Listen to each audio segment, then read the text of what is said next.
One of the easiest way to stand out, basically, when doing anything that you love doing is to zag when everyone else is zigging, or zigging when everyone else is zagging. And what we're doing today is in the morning, right before going to work, instead of going to grab my cup of coffee, I'm going out here to do a sketch. The sketching supplies today are pretty simple. I haven't really diverted away too much from what I used from my travels. But first, let me bring you a little bit closer. The backlight felt like it was getting a bit much, so I'm bringing you guys here instead. Today we're sketching with my Stillman and Burn Nova sketchbook, the same one that you've seen that I filled up during my travels. Or well, you saw one sketch that was filled up, and I figured that we should at least fill in a few more pages or maybe even the whole book before we really do a tour. I've got my gouache, my dried gouache with me. So this is my basic gouache palette now that I've just cleaned up, and it's really easy to clean up. I just run the palette underneath like a running faucet in the sink, and I think just the top layer just gets quickly washed off. I always love seeing all these like kind of juicy paints kind of reactivate, and it's like seeing like an organism come alive.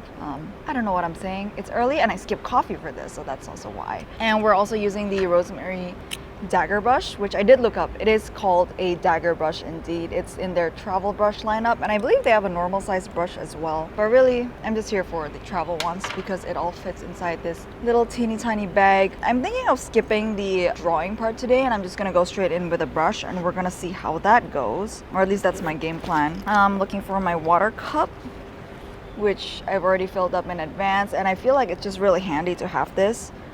And also my Kleenex that I've been using for who knows how long, but as long as it still works, I'm still gonna use it. Another thing about zagging when everyone else is zigging is that we're in the middle of a heat wave. So if I want to sketch outside, I need to really plan my times accordingly. So because this is a little bit before work, I am benefiting from like the cooler temperatures of the morning, and that does involve getting up a little bit early. But sometimes, you know, we just gotta make time for the art that we want to do, especially when we're so busy and we're just gonna be caught up in everything that is going to happen within the day. I think we do have to set aside time intentionally for art. Another thing that I've been doing, zagging while everyone else is zigging, which I don't even think, like, nothing is indie anymore. There's like enough people in the world doing all these quirky things that nothing is actually truly unique. But I've been using film a lot to capture my photographs as opposed to digital, and it's kind of funky because I've held like a film camera when I was like a little kid, and then the minute like digital photography became a thing, I remember my first like camera that I bought with my own actual money was the Canon G7X Mark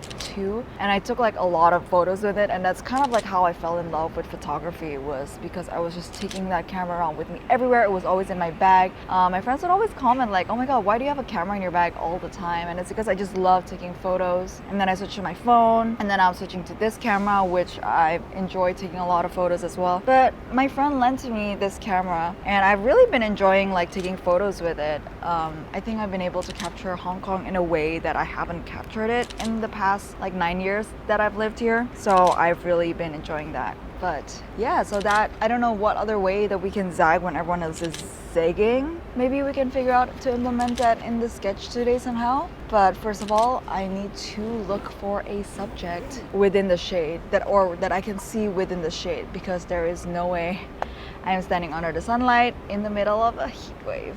After glancing around, I think I'm going to make today's subject pretty simple. I think I'm just going to have some of these like folded umbrellas and chairs. This is a Shake Shack that is on a rooftop of a mall here in Hong Kong, and it's a really nice outdoor kind of seating area. I do eat here quite a lot. I believe it's also a public space, so you don't necessarily have to eat Shake Shack. I usually pack my lunch, so what I do a lot is I actually bring up my lunch here and I just eat with my friends that also work around the area. But I think it's a nice way to capture this scene in a different sort of time of the day, especially because I spend so much time here. And I think that's what makes sketches like really special to me, is that I'm capturing scenes that I normally see. So of course there's gonna be times where I'm in a new place and I'm sketching there, and I'm sketching there to capture like the moment or like the scene. But I think the most special ones are of the ones that are documenting daily life, and that's my favorite sketches, and my favorite photographs is the everyday, but just made a little bit more beautiful.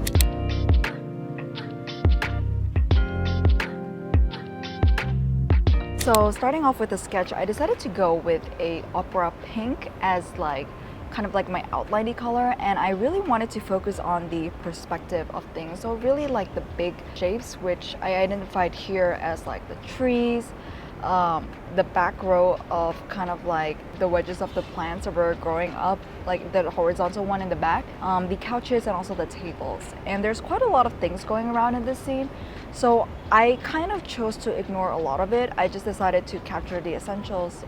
Oh, and the umbrella, of course. So I just wanted to create that kind of like C shape, and the reason for that is I think it just kind of draws the viewer into the circle, and that's the composition that I kind of had in mind, because once you have like a leading line sort of perspective, that's usually something interesting for the viewer to see, and it's not just a monotonous image. I think you can go either like purely symmetrical, which is not as interesting as a painting versus like a photograph. I think symmetrical photographs have like their place. Symmetrical paintings, not so much. So I think in paintings, I do kind of want to angle things a little bit instead of doing a flat sort of composition. And right after I put the big shapes in, and this is something that I caught after watching Mike Hernandez's video on YouTube, is that he just put the big shapes in, and then he said like he's going to decide on all the little details as the painting goes. Like he's going to decide it in the painting itself. So I thought that was an interesting approach, and that's kind of like what I decided to go with, is that once I put the big shapes in, I just immediately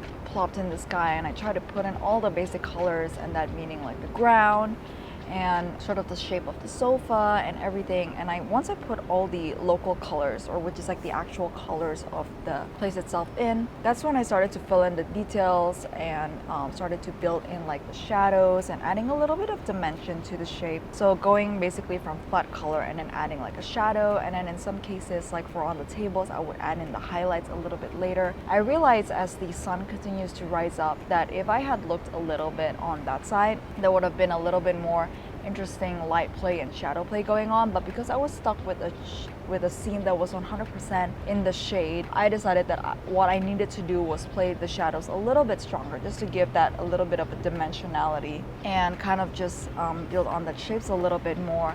And of course, a great way to build on like shapes and color is actually in foliage, because there's just so many greens that are playing around. And at this point, I think my gamut or my range of greens are really quite uniform, I guess, throughout all my sketches. And I think that has to do with the blues and the yellows that I have in this palette. They tend to be more on the vibrant and also cool side. I don't have a lot of warm greens that are possible in this palette, so I decided that I would just play to my palette's strength and not try to make colors that are not available here. Although maybe I need to improve my color mixing.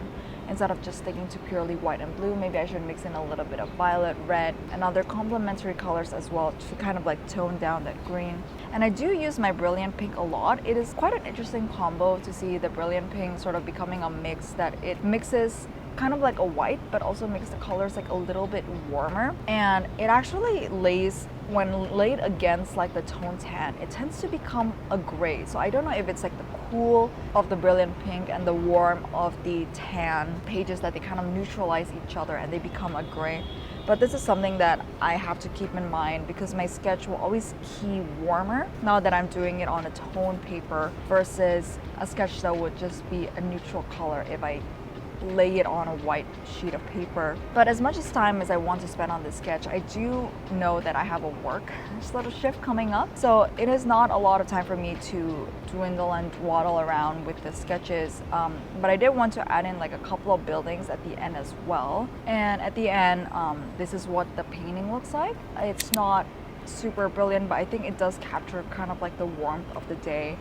And I do want to tackle these kind of complex scenes a little bit more. I feel like I'm always shying away from these big scenes because I always like to focus on the small ones and like one object. But I do want to tackle like a big scene when possible, and it's hard, I feel like, when living in Hong Kong. Like everything is always so big, so vast, so many details.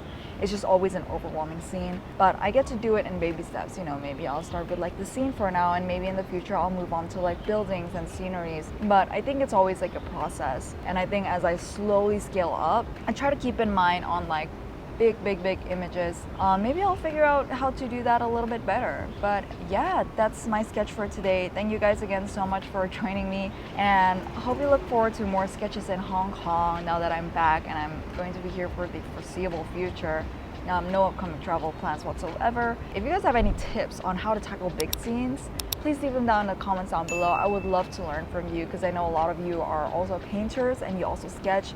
And I'm pretty sure that as we continue to share our learnings with each other, we can all be better sketchers. And not to say that skill is the ultimate goal, but I think we can, be a little bit happier maybe with what we create. All right, that's gonna be it from me today. Thank you guys. I'll see you guys again here next week. Bye.